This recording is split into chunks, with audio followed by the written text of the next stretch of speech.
गाड़ी का भी सुविधा ले रहा, आपका आवास का भी सुविधा। जब आवास पसंद नहीं आया, उसको बंगला नहीं मिला, तो बोल रहा है कि हम छात्र लोग के दे रहे हैं। अगर अच्छा वही आवास रहता, हमको लगता है कि वो आवास में ऐश मौज करने का वो जगह बना लेता। इसलिए ऐसा फोर्जरी लोग का बारे में पूछना भी है हम लोग का जगह उचित नहीं हमको लगता है। वो फोर्जरी लोग के जनता ही वो पर्दाफाश कर देगा बहुत जल्दी। तो जीत करके आए हैं और वो चुनौती देने की कोशिश कर रहे हैं। या जो कामकाज है केंद्रीय अध्यक्ष टाइगर जयराम महतो जी का, जो माननीय विधायक है डुमरी से, उनके कामकाज को अंडरलाइन करने की कोशिश कर रहे हैं। जिनके प्रयास के कारण, जिनके आंदोलन के कारण आज की राजनीति समाप्त होने के कगार पर है और हमको लग रहा है कि ताबूत में आखिरी कील ठोकने की तैयारी हो रही है। ऐसे में तिवारी महतो जी का ये बयान, माननीय विधायक है, पूरा सम्मान है, बट ये गैर जिम्मेदाराना बयान है, उनको समझना चाहिए। हमको लग रहा है कि वो मतलब कहाँ से इनपुट लेते हैं और कैसे चीजों को देखते हैं, ये तो उनके बुद्धि विवेक पे डिपेंड करता है। बट जितना हम लोग के समझ में आता है कि वो जब कभी भी बात करते हैं तो एक तो भाषा की मर्यादा नहीं, दूसरा तथ्य से परे उनकी बातें होती है। रही बात की, जो बात तिवारी महतो बोले कि आवास नहीं लेंगे, बंगला पसंद नहीं आया, तो उनको पता होना चाहिए कि इस बार जो नया बंगला बना है वो मंत्रियों के लिए बना है, वो तो विधायकों को मिलेगा नहीं। विधायक के लिए पहले से जो पूर्व निर्धारित बंगला है उसी में से कोई एक हमारे माननीय विधायक को मिलना है और वो बंगला लेंगे। और उन्होंने ये कहा है कि कुछ ऐसे छात्र जो पढ़ने लिखने वाले हैं और अगर उनको परेशानी हो रही है रांची में रहने के में, तो वो वहां पर उनको शेल्टर देने के लिए तैयार है। इसमें कौन सी दूसरी बात है, ये अलग बात है। अगर वो कुछ ऐसे गरीब बच्चों को या जिनको मतलब इकोनॉमिकली जो संघर्ष करते हैं उनको अगर अपने बंगले में पढ़ने के लिए अलाउ कर रहे हैं, तो ये तो दूसरे विधायकों को भी सोचना चाहिए। जिनके आवास में जो दलाल टाइप के लोग या क्या कहते हैं कि ट्रांसफर पोस्टिंग कराने वाले दलाल या फिर जो छुटभइये नेता जो वहाँ अड्डाबाजी करते हैं, उससे अच्छा है ना कि विद्यार्थियों को वहां पे रखा जाए, उनको शेल्टर दिया जाए। रही बात गाड़ी की, तो गाड़ी को लेकर के सबको पता है कि एक माननीय विधायक के लिए प्रोटोकॉल तय है कि अगर उनके अपने नाम से गाड़ी होगा तो ही उनको टीए मिलना है। तो ट्रेवल अलाउंस लेने के लिए कोई भी व्यक्ति, अभी तक तो जो आंदोलन चल रहा था और पार्टी चल रही थी, राजनीति हम लोग कर रहे थे, तो दूसरे के गाड़ी से हो रहा था। पार्टी के कई कार्यकर्ता और पदाधिकारी थे जिन्होंने केंद्रीय अध्यक्ष को अपनी गाड़ी मुहैया कराया था, लोगों ने तेल का पैसा दिया था। तो अब जब वो माननीय विधायक है तो फिर इस बात को लेकर के टीका टिप्पणी नहीं करना चाहिए। एक और दूसरी बात, बहुत सारे पत्रकार भी है मनोज जी जो इस तरह की चीजों का, मैं इंटरव्यू देख रहा था, केंद्रीय अध्यक्ष बोल भी रहे थे, वो बार बार इन सब चीजों को अंडरलाइन करते हैं। बट उनको ये समझ में नहीं आता है कि एक राजनीति की परिपाटी है, एक माननीय विधायक का प्रोटोकॉल है, उसके अनुसार लोगों को चलना होता है। तो अगर माननीय विधायक अपने प्रोटोकॉल का उल्लंघन अगर पालन कर रहे हैं तो फिर इस पर टीका टिप्पणी ठीक नहीं। तिवारी महतो जी को बोलिए कि जरा वो अपनी जानकारी बढ़ाए। तो चंदा के पैसे से गाड़ी नहीं लिया जयराम महतो? और चंदा का पैसा किसको चंदा नहीं मिला है? क्या आईसीयू कैसे चल रही है? पूछे जरा तिवारी महतो जी को। उनके सुप्रीमो के तरह फैक्ट्री और आउटसोर्सिंग कंपनी, ट्रांसपोर्ट, ये सब नहीं ना है। भारतीय जनता पार्टी और आईसीयू दोनों मिलकर क्या कर रहा है राज्य के अंदर? सबसे ज्यादा इलेक्ट्रो बॉन्ड इन्हीं लोगों को मिला। भारतीय जनता पार्टी नंबर 1 पर है। राज्य में पूछिए कि कहाँ से चंदा आता है सुदेश महतो जी को और आईसीयू को। तो जो लोग सत्ता का मलाई चाटने में लगे हुए हैं, भारतीय जनता पार्टी के साथ जुड़ करके हमेशा सत्ता का मलाई चाटे हैं, ऐसे लोग टाइगर जयराम महतो जी के ऊपर टिप्पणी करते हैं, ये शोभनीय नहीं है। उनको अपने गिरबान में झांक कर देखने की जरूरत है।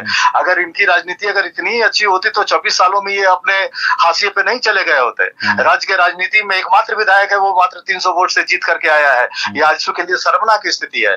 हमेशा एक खास विशेष, एक खास जात की राजनीति करने वाली आजसू दूसरे जाति और धर्म का और दूसरे वर्ग का वोट पाने के लिए बीजेपी के साथ गठबंधन करती है।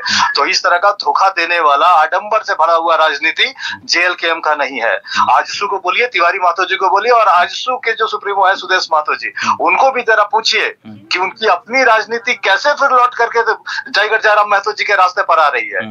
क्यों उनकी सक्रियता अचानक बढ़ी है इतने सीटों, इतने सालों के बाद और लगभग हाशिए पे चले जाने के बाद। एकमात्र विधायक जो 300 वोट से जीत करके आया है, क्यों ये दुर्गति हुई है आजसू की? पूछिए जरा आजसू के नेताओं से, और खास करके तिवारी महतो जी से पूछिए कि वो बाल वाल बचे हैं, नहीं तो स्टंप आउट हो रहे थे इस बार।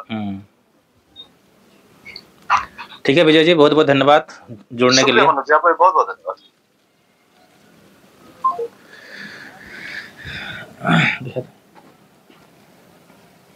आराम से लीजिए, हड़बड़ाइए नहीं।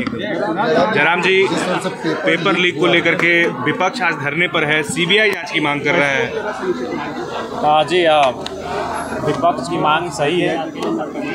आज कहीं ना कहीं पेपर लीक का जो मामला इस राज्य में देखने को मिल रहा है और इस मामले को लेकर सरकारें गंभीर नहीं होने के कारण एक के बाद एक लगातार क्रम अनुसार पेपर लीक के मामले सामने आ रहे हैं, हमारे सामने आएंगे। तो इसलिए आवश्यक है इन विषयों पर विराम लगे, उसके लिए उचित जांच आवश्यक है। ये नौबत क्यों आती है जयराम जी? जो भी एग्जाम होता है उसका पेपर लीक हो जाता है, कहाँ सुधार की जरूरत है? देखिए, सुधार की आवश्यकता है कि ब्यूरोक्रेट्स, क्योंकि सरकारों में जो मंत्री हैं उनकी क्षमता क्या है, दक्षता क्या है, ये सभी परिचित है आप उनसे। तो कहीं ना कहीं अगर ब्यूरोक्रेट्स को अगर नियंत्रण में रखें, क्योंकि कभी कभी लगता है कि ब्यूरोक्रेट सरकार के नियंत्रण से बाहर है, अगर ब्यूरोक्रेट सरकार के नियंत्रण में रहेगी और सरकार के क्रियाकलापों से भय खाएगी तो हमें लगता है निसंदेह इस प्रकार की घटनाएं सामने नहीं आएंगी। तो सदन की पटल पर ये तमाम चीजों को रखेंगे? जी, निसंदेह रखेंगे। और चाहे प्रश्न पत्र लीक का मामला हो या जेपीएससी के जो छात्र आंदोलन कर रहे हैं, चेयरमैन नियुक्ति की मांग कर रहे हैं, नियमित परीक्षा कैलेंडर जारी करने की मांग कर रहे हैं, उन विषयों को सदन के पटल पर रखा जाएगा। धन्यवाद। जेपीएससी का अध्यक्ष नियुक्ति का मामला भी कोर्ट में था। जी, निसंदेह आज मुझे आशा है कि जेपीएससी अध्यक्ष नियुक्ति का मामला सदन पे पहुंचेगा। प्रश्नकाल है जयराम जी, क्या तैयारी है आज? जी, प्रश्नकाल में पहला प्रश्न ही रहेगा छात्रों से संबंधित और आशा करते हैं सरकार उसका निष्पादन करेगी। जयराम जी, आप लगातार जो है प्रवासी मजदूरों को रेस्क्यू करने का काम कर रहे हैं। बोकारो से ही 3 मजदूरों को लाने का काम किया गुजरात से। क्या समस्याएं हो गई हैं जो झारखंड? देखिए समस्याएं तो हैं और ये भी एक पहल अच्छी है कि प्रवासी मजदूरों को हम लोग वापस लाने में भी सक्षम रहें। अगर सरकार विधायक अगर प्रयास करते हैं तो सकारात्मक परिणाम सामने आते हैं, लेकिन वो प्रयास नहीं करना चाहते हैं। तो मैंने प्रयास किया और तीनों मजदूर वापस आ चुके हैं, लेकिन आगे केवल वापस आना ही हमारा मकसद नहीं है। इस राज्य में छोटे लघु उद्योग, कुटीर उद्योग का स्थापना करना आवश्यक है, तभी जाके प्रवास की समस्या का निदान होगा। धन्यवाद। बेचा होगा, सीधे सेटिंग घर घर जाके किया जाता होगा। इसका उसूला भी जा रहा है, उसका प्रूफ भी हम देंगे। 1-2 दिन में हम क्वेश्चन में डाले हैं, उसका कौन कौन कितना पैसा दिया है। बहुत सा लोग लिखित के रूप में जेएमएम के लोग वसूला गया है पैसा, उसका भी हम लिखित देंगे। कल या परसों हम उसको विधानसभा के पटल में लाने का काम करेंगे। अरबों रुपया ये लोग घर घर जाके तगादा किया। यहाँ के जेएमएम के जिला अध्यक्ष हो गया, कांग्रेस के जिला अध्यक्ष हो गया, मंत्री लोग हो गया, जहाँ लोग के बोला है कि हम लोग पास करवा देंगे, नौकरी दिलवा देंगे, और 10-10 लाख, 20-20 लाख, 50-50 लाख रुपया लेके घर से आया है और उसका लिखित रूप से भी है। और नौकरी नहीं होने के बावजूद भी पैसा वापस नहीं कर रहा। और हम लोग अपने विधानसभा क्षेत्र में लगातार, मेरे विधानसभा क्षेत्र में 22 घरों में चोरी हुआ है। और जो कुंभ नहाने गया है, मंदिर गया है या थोड़ा सा बाजार गया, उसको पूरा के पूरा घर साफ हो जा रहा है। बोकारो डीसी के यहाँ चोर घुस गया है, एक भी चोर या डकैती पकड़ाया नहीं। तो हमको लगता है सरकार फेल्यूअर है, सिर्फ कोयला चोरी पे ध्यान दे रहा है। बहुत नई गाड़ी खरीद रहा है। फोर्जरी लोग जानवे करते हैं। जो लोग आप देख लीजिए, आप यहाँ इशारा कर रहे हैं उसमें हम भी नहीं बताना चाह रहे हैं, लेकिन वैसा फोर्जरी लोग शुरू से ही चंदा का चिट्ठा से जीवन चला रहा है और जीवन भर वैसे ही चलेगा।